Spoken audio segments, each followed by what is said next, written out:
परमात्मने नमः।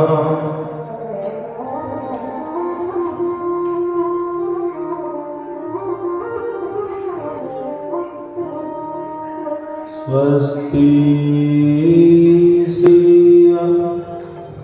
गुरुचरण कमलेभ्यो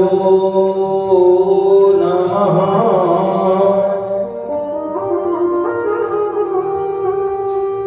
स्वस्ति श्री मातृपितृ चरण कमलेभ्यो नमः।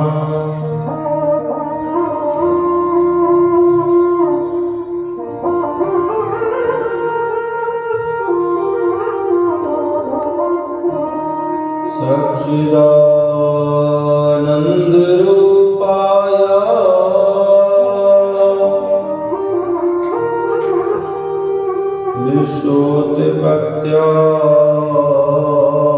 विश्वोत्पत्त्यादिहेतवे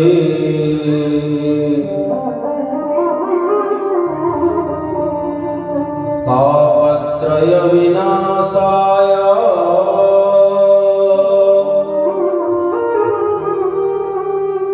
श्रीकृष्णाय वयं नमः।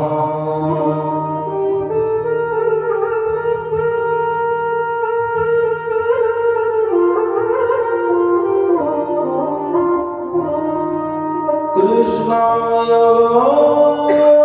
वासुदेवाय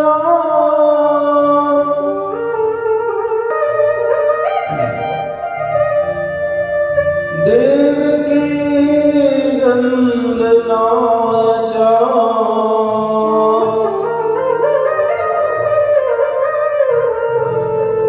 नंदगोपकुमाराय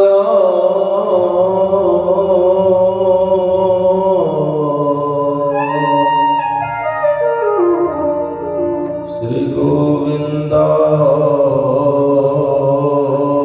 नमो नमः।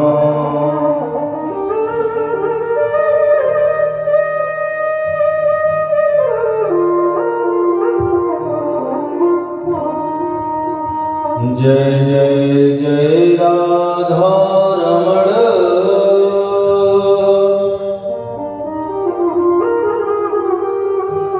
जय जय नवल किशोर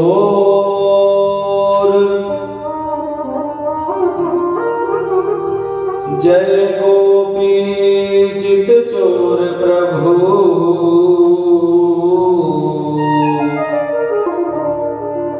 जय जय माखन चोर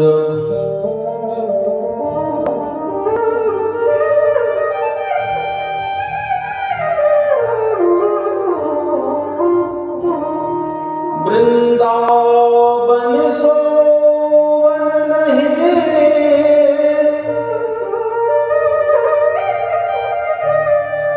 नंदगाम सोगाम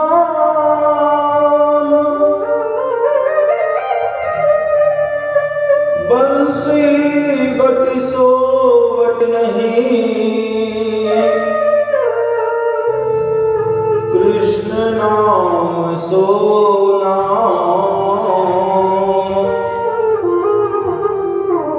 कृष्ण नाम सोनाम।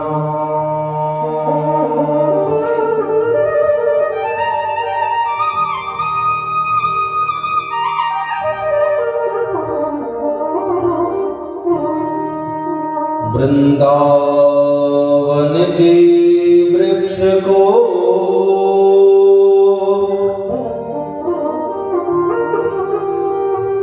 मरम न जाने को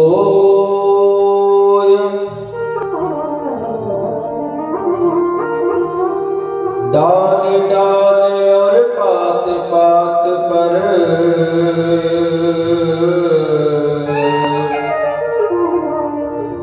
राधे राधे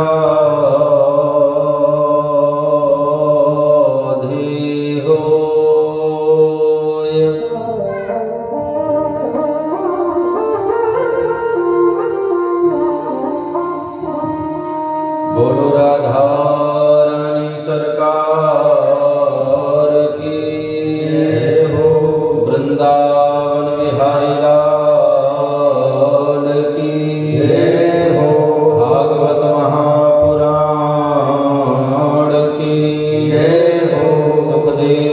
महाराज की जय हो। व्यास जी महाराज की जय हो। वृंदावन धाम की जय हो। चित्रकूट धाम की जय हो। तीर्थराज प्रयाग की जय हो। गौ माता की जय हो। भारत माता की जय हो। सत्य सनातन वैदिक धर्म की जय हो। अन्नपूर्णा महारानी की जय हो। गुरुदेव भगवान की जय हो। अपने अपने माता पिता की जय हो। आज यजमान की जय हो। इन सब भगतन की जय हो। इन सब जगतन की जय हो। जय जय श्री राधे। जय जय श्री राधे। जय जय श्री राधे श्याम। परम मंगल में परात्पर अखिलेश्वर अकारण करुणावनालय भक्तवान शाकल पितरु तड़िद्युति विनंदिति पीतांबरधारी श्री बालकृष्ण लाल की वांगमयी प्रतिमूर्ति श्रीमद् भागवत सप्ताह ज्ञान यज्ञ का आज पंचम दिवस है। पंचम दिवस की सुंदर मंगल वेला में आज हम और आप सब एकत्रित होकर के भगवान की ये दिव्यमयी कथा का रसपान करने जा रहे हैं। श्रोता बंधुओं,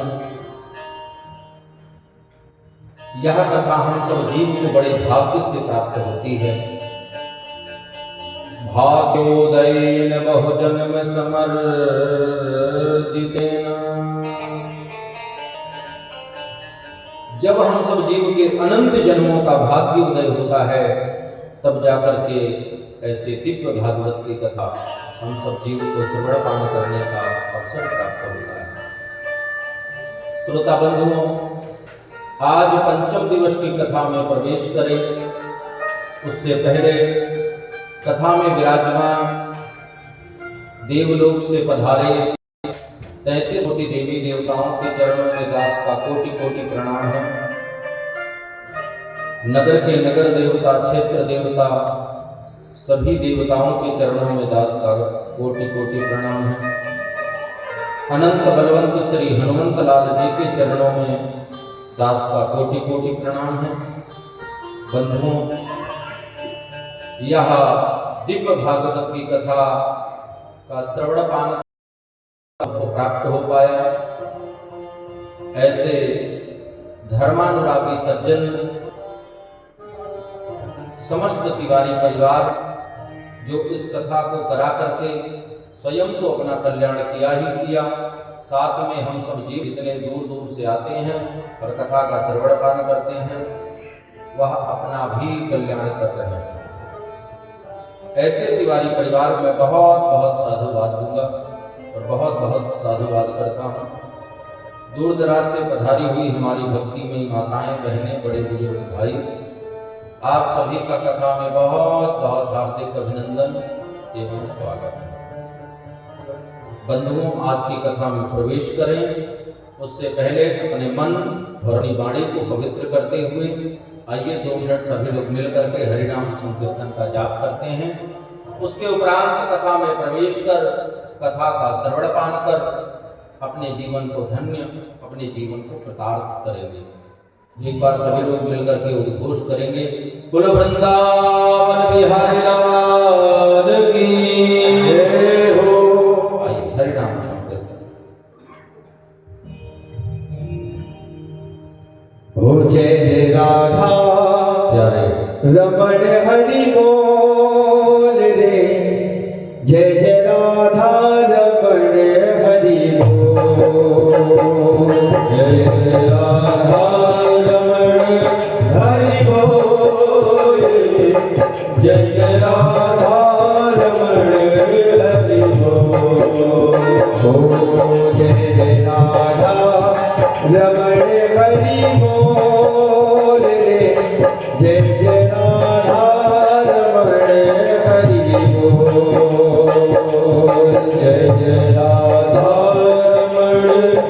हरि बोल जय जय राधा रमण हरि बोल हरि बोल हरि बोल हरि हरि बोल हरि बोल हरि बोल हरि हरि बोल हरि बोल हरि बोल हरि हरि बोल हरि बोल हरि बोल हरि हरि बोल जय जय राधा जय जय राधा जय जय राधा रमण हरि बोल रे जय जय राधा रमण हरि बोल जय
जय राधा रमण हरि बोल जय जय राधा रमण हरि बोल हरि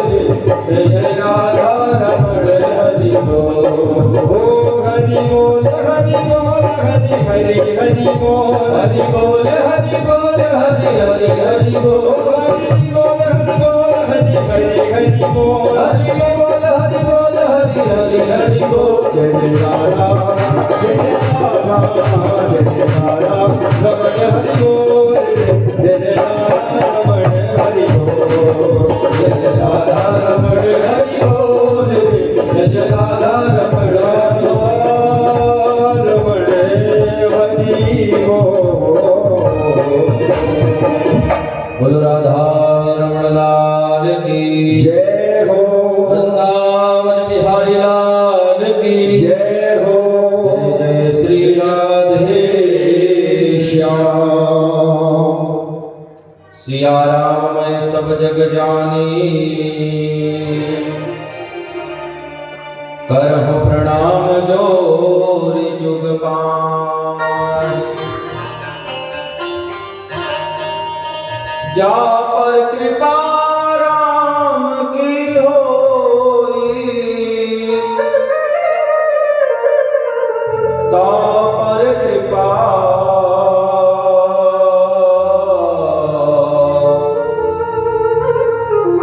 करहि सब कोई। प्रेम से बोलिए राधे राधे। श्रोता बंधुओं, कल हम लोग भगवान के जन्म की कथा श्रवण पान कर रहे थे कि भगवान का जन्म कंस के कारागार मथुरा में हुआ, देवकी और वसुदेव के समक्ष। भगवान देवकी और वसुदेव के समक्ष एक ज्योति रूप में प्रकट हुए। ज्योति रूप में प्रकट होकर देवकी और वसुदेव को दिव्य अपना दर्शन दिया। वसुदेव जी ने कहा, लाला हम कैसे करें, ये तो कंस का कारागार है, और अगर कंस को पता लग गया तो आपको छोड़ेगा नहीं। ठाकुर जी ने कहा, चिंता मत करो, तुम मुझे गोकुल लेकर के चलो और गोकुल में छोड़ के आओ, वहां पर एक कन्या ने जन्म लिया है, तुम मुझे छोड़ करके उस कन्या को लेकर के चले आओ। वसुदेव जी चिंतित हुए। वसुदेव जी ने कहा, इतनी बड़ी सेना कंस ने लगा रखी है, इतनी बड़ी सेना का सामने में अकेला कैसे करूंगा। ठाकुर जी ने कहा, चिंता मत करो। जब ठाकुर जी प्रकट हुए तो देवकी और वसुदेव के हाथ में बंधी बेड़ी, पैर में बंधी बेड़ी टूट गई, जेल का ताला खुल गया और सारे पहरेदार सो गए। ठाकुर जी ने कहा, सब सो रहे हैं, चिंता मत करो, तुम चलो, जब तक तुम वापस नहीं आओगे तब तक सब सोते मिलेंगे। और एक टोकरी में वसुदेव जी ठाकुर जी को रखते हैं और गोकुल लेकर के चल देते हैं। रास्ते में यमुना जी पड़ती हैं। यमुना जी ने सोचा कि भगवान की पत्नी है यमुना। यमुना जी ने सोचा कि मैं भगवान का दिव्य दर्शन करूं, मैं अपने पति का दर्शन करूं। तो यमुना घटी हुई थी, लेकिन जब वसुदेव जी जैसे ही भगवान को लेकर के यमुना जी को पार करने लगे, वैसे ही यमुना जी बढ़ने लगी। और जैसे ही यमुना जी यहाँ तक पहुंची तो वसुदेव जी डरे, और वसुदेव जी के मन में आया कि कंस के हाथ से लाला नहीं मरा तो ये यमुना मार डालेगी। तो वसुदेव जी थोड़ा पैर को पीछे करते हैं तो ठाकुर जी ने यमुना जी को आवाज लगाई, यमुने मैं तुम्हारा कौन हूं। यमुना जी कहते हैं, आप तो हमारे स्वामी हो। ठाकुर जी का फिर ये तुम्हारे कौन है और ये हमारे कौन है। तो यमुना जी कहती हैं, ये आपके पिताजी। ठाकुर जी कहते, फिर तुम्हारे क्या लगते हैं। यमुना जी ने कहा, मेरे फिर ससुर लगे। तो ठाकुर जी ने इशारे में कहा, क्या ससुर की दाढ़ी छूकर मानोगी। भाई ससुर जो होता है उसकी एक मर्यादा होती है, क्या उसकी दाढ़ी छू लोगी तुम। उतने में यमुना जी को लज्जा आ गई और यमुना जी ने कहा, मैं तो आपके चरणों के दर्शन करना चाहती हूँ। ठाकुर जी ने तुरंत टोकरी से अपने पैर को बाहर कर दिया और यमुना जी ने दिव्य दर्शन किया ठाकुर जी के पदारविंद के, और चरणारविंद के दर्शन करके यहाँ से वसुदेव जी गए और नंद बाबा के महल में लाला को छोड़ा आए और वहां पे लाली उठा आए। जब सुबह हुई और सुबह कंस ने देखा कि होने वाला था छोरा, हो गई चोरी, हो अब क्या करें भैया।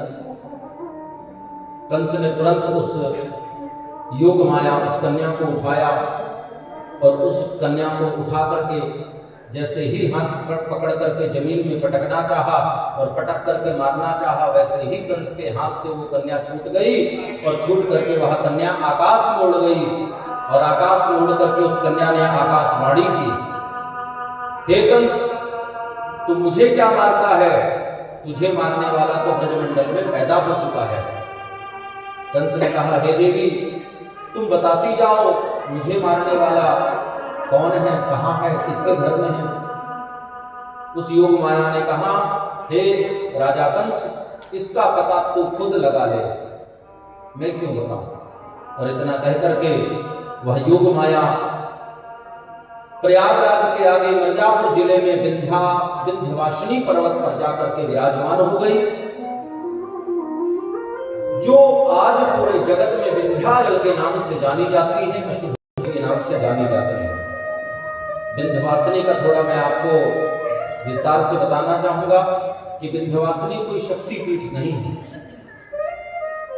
विंध्यवासिनी जहां जहां मां के अंग गिरे हैं वो शक्तिपीठ है, लेकिन विंध्यवासिनी कोई शक्तिपीठ नहीं है।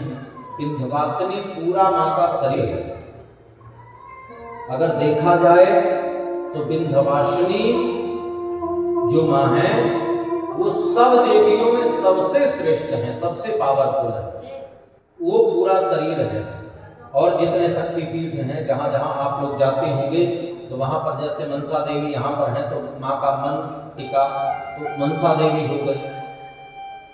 तो इस प्रकार से बंधुओं यहाँ पर जहां विंध्याचल की बात है, विंध्याचल माँ का पूरा शरीर है। वहां पर माँ का कोई अंग नहीं गिरा, अपितु माँ का पूरा शरीर है, इसलिए वो श्रेष्ठ देवी है। कोई विंध्याचल गया है इसमें से? हाँ, अच्छा, पीछे एक बहन जी गए हैं, 2 लोग गए हैं। तो विंध्याचल आप लोग गए हैं तो उनके दर्शन करने मात्र से सारे शक्तिपीठों का दर्शन हो जाता है। श्रोता बंधुओं, इधर नंद बाबा की 2 बहनें नंदा और सुनंदा 6 महीने पहले से आकर के रुकी हुई हैं। नंदा सुनंदा एक दिन का इंतजार करती हैं कि हमारी भाभी को कुछ होगा तो भाई के द्वारा हमें कुछ उपहार मिले। और नंदा और सुनंदा आज जिस दिन भगवान जन्म लेते हैं, जिस दिन वसुदेव जी नंद बाबा के महल में छोड़कर आते हैं, भगवान चुप शांत लेटे हुए हैं। ना तो कोई शोर, ना कोई हल्ला, ना कोई रोना, ना कोई गाना। नंदा ने सुनंदा से कहा, बहन नेक जाय के देख, भाभी को कछु भयो कि ना, रात के 12 बज रहे हैं। काहे कि भाभी ना बोले ना कछु बोले। सुनंदा गई और सुनंदा जाय के नंदा से कही, बहन भाभी को तो लाला भयो है। अब वह लाला भय की खुशी नंदा और सुनंदा नाचने लगी। और नंदा ने कहा नंदा से, बहन यह बात है कि नंद बाबा से बता। बोले ऐसे ना बताऊंगी जब तक कछु दे दो ना, और जब कछु दे दो फिर बताऊंगी बात को या बात। अब नंद बाबा कहाँ है? बोले नंद बाबा गौशाला में है। और गौशाला में क्या कर रहे हैं? बोले माला जप रहे हैं। और माला भी क्या जप रहे हैं? बोले अभी भयो की नाय, अभी भयो की नाय, अभी भयो की नाय, अभी भयो की नाय। नंदा ने जोर से बुलाया, ओ नंद बाबा। नंद बाबा ने माला वहीं पर छोड़ दी और फेंक दी, है गयो। नंद बाबा की रात ही रात में दाढ़ी सफेद थी सो काली है गई। नंद बाबा बूढ़े से जवान हो गए और कूदने लगे। नंद बाबा तुरंत समझ गए कि कछु ना कछु भयो। और नंद बाबा अपनी बहन सुनंदा के पास, नंदा के पास गए। बोले बहन जल्दी से खुशखबरी बताई दे, कहा भयो। नंदा सुनंदा ने कहा कछु दे फिर बताएं आगे। अब कछु देगो ना तो घरे में तो बताएंगे ना। सुनंद बाबा के गले में 2 मोती की माला पड़ी थी। सुनंद बाबा ने दोनों मोती की माला उतारी और एक बड़ी बहन और एक छोटी बहन के गले में डाल दी। तुरंत सुनंदा ने चिल्लाया, कोई बुरा है, बधाई हो, बधाई हो, बधाई हो।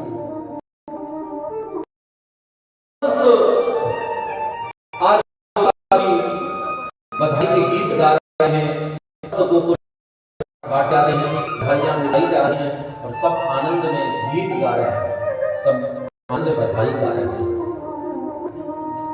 बंधुओं, नंद बाबा के मन में इतनी प्रसन्नता कि नंद बाबा पूरा आनंद से हैं।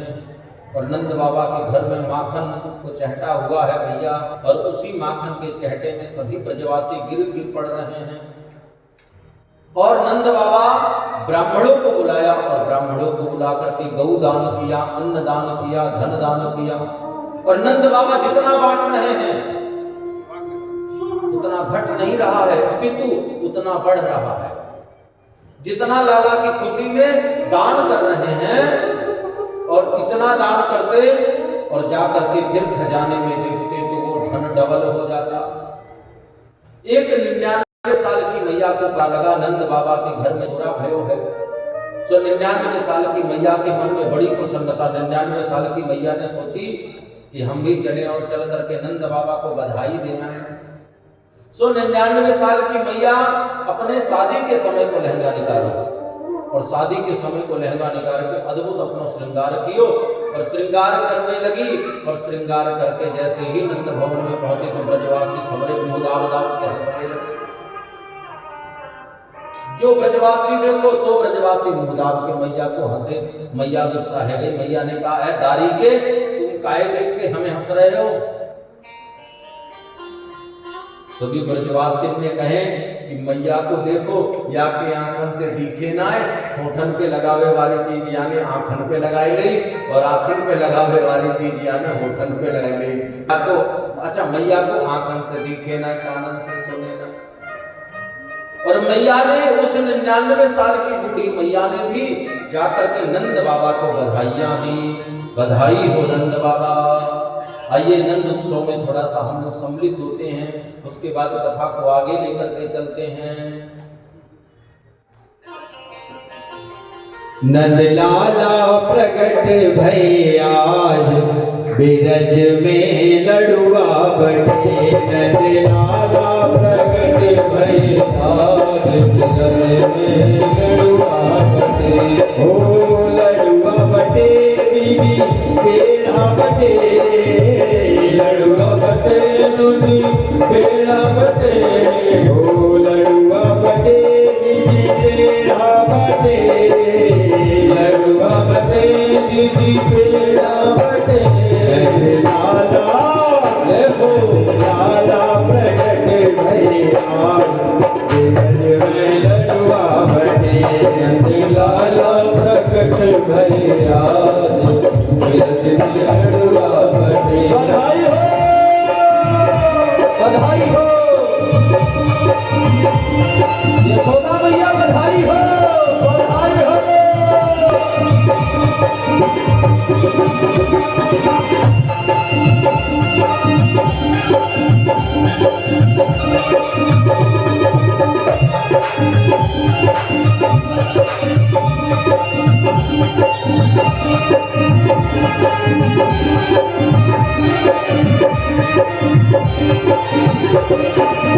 केसर कस्तूरी से घर दो